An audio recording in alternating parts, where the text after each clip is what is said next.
ಧೈರ್ಯವಾಗಿ ಸರ್ಕಾರ judicial commission order ಮಾಡಿದೆ. ನಮ್ಮ ಹೈಕೋರ್ಟ್ ಜಡ್ಜ್ ಅವ್ರಿಗೆ ಟರ್ಮ್ಸ್ ಆಫ್ ರೆಫರೆನ್ಸ್ ಕೊಟ್ಟು 2006ರಿಂದ ಏನೇನ್ ಆಗಿದೆ ಅಲ್ಲಿ ಅದನ್ನೆಲ್ಲ ನೀವು ತನಿಖೆ ಮಾಡಿ ಅಂತ ಹೇಳ್ಬಿಟ್ಟು ಸರ್ಕಾರ ಘೋಷಣೆ ಮಾಡಿ ಟರ್ಮ್ಸ್ ಆಫ್ ರೆಫರೆನ್ಸ್ ಕೊಟ್ಟು ಆದೇಶವನ್ನು ಮಾಡಿದೆ.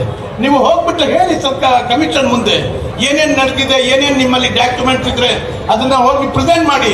ಅದನ್ನ ಬಿಟ್ಟು ರಾಜಕೀಯವಾಗಿ ಇವತ್ತಿನ ದಿವಸ ನೀವು ಕೆಂಗೇರಿನಿಂದ ಹಿಡಿದು ಮೈಸೂರಿಗೆ ಪಾದಯಾತ್ರೆ ಹೋಗಿ ಕೇವಲ ಜನಗಳಿಗೆ ತಪ್ಪು ದಾರಿಗೆ ತಗೊಂಡು ಹೋಗಿ ನೋಡ್ತಿದ್ದಾರೆ.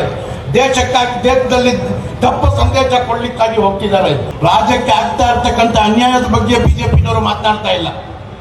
ರಾಜ್ಯಕ್ಕೆ ಯಾವ ರೀತಿ ನಮಗೆ ಮೋಸ ಮಾಡ್ತಿದ್ದಾರೆ ಅದರ ಬಗ್ಗೆ ಬಿಜೆಪಿನವರು ಮಾತನಾಡ್ತಾ ಇಲ್ಲ.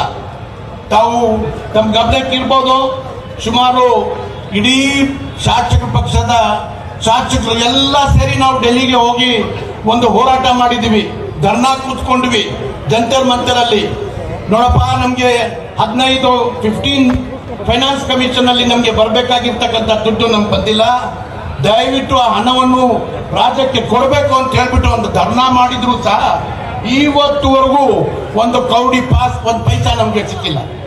ಈಗ ಈ ಬಜೆಟ್ ಅಲ್ಲಿ ಏನಾದ್ರು ನಮ್ಗೆ ಸಿಗ್ಬೋದು ಅಂತ ಭಾರಿ ಒಂದು ಆಸೆ ಆಕಾಂಕ್ಷೆಗಳಿತ್ತು, ಏನಾದ್ರು ಒಂದು ಮಾಡ್ಬೋದು.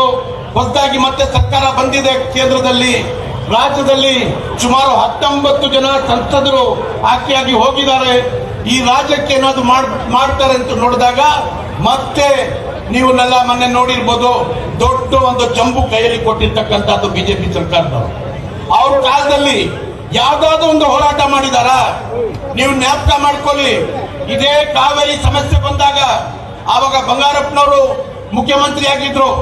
ಆ ಕಾಲದಲ್ಲಿ ಬಂಗಾರಪ್ಪನವರು ನಮ್ಮ ಪಾರ್ಟಿದು ಸರ್ಕಾರ ಇದ್ರೂ ಸಹ ಕೇಂದ್ರದಲ್ಲಿ ಅವರು ಒಂದು ಆರ್ಡಿನೆನ್ಸ್ ತಂದು ಅದನ್ನ ಪ್ರೊಟೆಸ್ಟ್ ಮಾಡಿದ್ರು, ಪ್ರತಿ ಒಂದು ಮಾಡಿದಾಗ ಅದು ತಾವು ನೋಡಿದಿರಿ. ಅದೇ ರೀತಿ ಸನ್ಮಾನ್ಯ ಶ್ರೀ SM ಕೃಷ್ಣ ಅವರಿದ್ದಾಗಲೂ ಸಹ ಆಗ್ಲೂ ಕಾಂಗ್ರೆಸ್ ಪಕ್ಷದ ಸರ್ಕಾರ ಕೇಂದ್ರದಲ್ಲಿತ್ತು.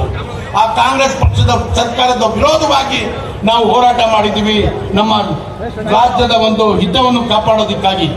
ಅದೇ ರೀತಿ ಇವತ್ತಿನ ದಿವಸ ನೀವು ಮೊನ್ನೆ ನೋಡಿರ್ಬೋದು, ಬೊಮ್ಮಾಯಿಯವರು ಆಗಿರ್ಬೋದು, ಯಡಿಯೂರಪ್ಪನವರು ಆಗಿರ್ಬೋದು, ಅವ್ರ ಕಾಲದಲ್ಲಿ ಯಾವುದೇ ರೀತಿ ಪ್ರತಿಭಟನೆಗಳನ್ನು ಸಹ ಮಾಡಿಲ್ಲ.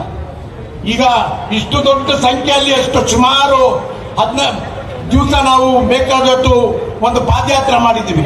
ಅದರ ಬಗ್ಗೆ ಎಲ್ಲ ರೀತಿ ವ್ಯವಸ್ಥೆ ಇದ್ರೂ ಸಹ, ಇನ್ಫ್ರಾಸ್ಟ್ರಕ್ಚರ್ ಎಲ್ಲ ಮಾಡ್ಲಿಕ್ಕೆ ಸರ್ಕಾರ ತಯಾರಿದ್ರೂ ಸಹ ಅದಕ್ಕೆ ನಮಗೆ ಎನ್ವೈರನ್ಮೆಂಟಲ್ ಕ್ಲಿಯರೆನ್ಸ್ ಕೊಡದೆ ಕೇಂದ್ರ ಸರ್ಕಾರದವರು ಇಟ್ಕೊಂಡಿದ್ದಾರೆ. ಅದೇ ರೀತಿ ಪ್ರತಿಯೊಂದು ಇಶ್ಯೂ ನಮ್ಮ ಜೊತೆಗೆ ಕೇಂದ್ರ ಸರ್ಕಾರದಿಂದ ಒಂದು ಸಹಾಯವನ್ನು ಸಿಗ್ತಾ ಇಲ್ಲ.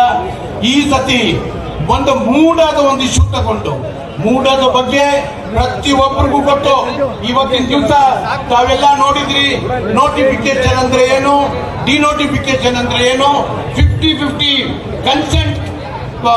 ಕನ್ಸೆಂಟ್ ಇದು ಮಾಡಿದಾಗ ಏನು ಅಂತ ಹೇಳ್ಬಿಟ್ಟು ಪ್ರತಿಯೊಬ್ಬರಿಗೂ ಗೊತ್ತು. ಈ ಒಂದು ಇಶ್ಯೂ ಯಾವುದೇ ರೀತಿ ಟೋಟಲ್ ಆಗಿ ಲೀಗಲ್ ಆಗಿ ಆಗಿರ್ತಕ್ಕಂಥ ಒಂದು ಇಶ್ಯೂನ ತೆಗೆದು ಇವತ್ತಿನ ದಿವಸ ತಗೊಂಡು ಹೋಗಿ ಒಂದು ಪಾದಯಾತ್ರೆಯನ್ನು ಮಾಡ್ತೀವಿ.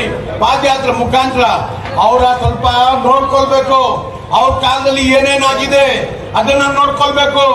ಗೋವಿ ನಿಗಮದ ಒಂದು ಇದರಲ್ಲಿ ಏನಾಗಿದೆ, ಟ್ರಕ್ ಟರ್ಮಿನಲ್ ಅಲ್ಲಿ ಏನಾಗಿದೆ, 47 ಕೋಟಿ ರೂಪಾಯಿ ಒಂದು ಟೆಂಡರ್ ಕೊಡದೆ 5 ಲಕ್ಷ ರೂಪಾಯಿದು ಕೆಲಸಗಳು, ಎಷ್ಟು ಕೆಲಸಗಳು ಕೊಟ್ಟಿರೋದು 819 ಕೆಲಸಗಳು 5 ಲಕ್ಷ ರೂಪಾಯಿ ತರ ಕೊಟ್ಟಿರ್ತಕ್ಕಂಥದ್ದು. ಯಾರಿಗೆ ಕೊಟ್ಟಿರ್ತಕ್ಕಂಥದ್ದು? ಕೇವಲ ಒಂದು 3 ಕಂಪನಿಗೆ. ಆ ಕಂಪನಿ CIDನವರು ಹುಡ್ಕೊಂಡು ಹೋದ್ರೆ ಆ ಕಂಪನಿಗಳಿಗೆ ಬರೀ ಬೋರ್ಡ್ ಇದೆ, ಯಾವ ರೀತಿ ಆಫೀಸ್ ಇಲ್ಲ, ಯಾವುದೇ ರೀತಿ ಎಸ್ಟಾಬ್ಲಿಷ್ಮೆಂಟ್ ಇಲ್ಲ. ಇವತ್ತಿನ ದಿವಸ ಆ MD ಯಾರಾಗಿದ್ದಾರೆ ಅವರು ಜೈಲಲ್ಲಿದ್ದಾರೆ. ಆ ಒಂದು ಟ್ರಕ್ ಟರ್ಮಿನಲ್ದು ಅಧ್ಯಕ್ಷರಾಗಿರ್ತಕ್ಕಂಥ ವೀರಯ್ಯನವರು, ಬಿಜೆಪಿ MLC ಅವರು ಸಹ ಇವತ್ತಿನ ದಿವಸ ಜೈಲಲ್ಲಿದ್ದಾರೆ. ಅದರ ಬಗ್ಗೆ ಇವತ್ತಿನ ದಿವಸ ನೀವು ಚರ್ಚೆ ಮಾಡ್ತಾ ಇದ್ದೀರಾ? ಅದರ ಬಗ್ಗೆ ನೀವು ಚರ್ಚೆ ಮಾಡ್ತಾ ಇಲ್ಲ. ಅದೇ ರೀತಿ ಭೂಮಿ ನಿಗಮದ್ದು ನೀವು ಬೆನಿಫಿಷರೀಸ್ಗೆ, ಫಲಾನುಭವಿಗಳಿಗೆ ಡೈರೆಕ್ಟ್ ಆಗಿ 10 ಲಕ್ಷ ರೂಪಾಯಿಗಳನ್ನು ಕಳಿಸ್ತೀರಾ, ಮತ್ತೆ ಅವ್ನಿಗೆ 25,000 ರೂಪಾಯಿ ಇಟ್ಕೊಂಡು 9,77,000 ರೂಪಾಯಿಯನ್ನು ಟ್ರಾನ್ಸ್ಫರ್ ಮಾಡ್ತಾರೆ. ಯಾರಿಗೆ ಟ್ರಾನ್ಸ್ಫರ್ ಮಾಡ್ತಾರೆ? ಆ ಭೂಮಿ ನಿಗಮದ ಚೇರ್ಮನ್ ಮಗನ ಅಕೌಂಟ್ಗೆ ಟ್ರಾನ್ಸ್ಫರ್ ಮಾಡ್ತಾರೆ. ಅದು ಸಹ CID ಎನ್ಕ್ವೈರಿ ನಡೀತಾ ಇದೆ.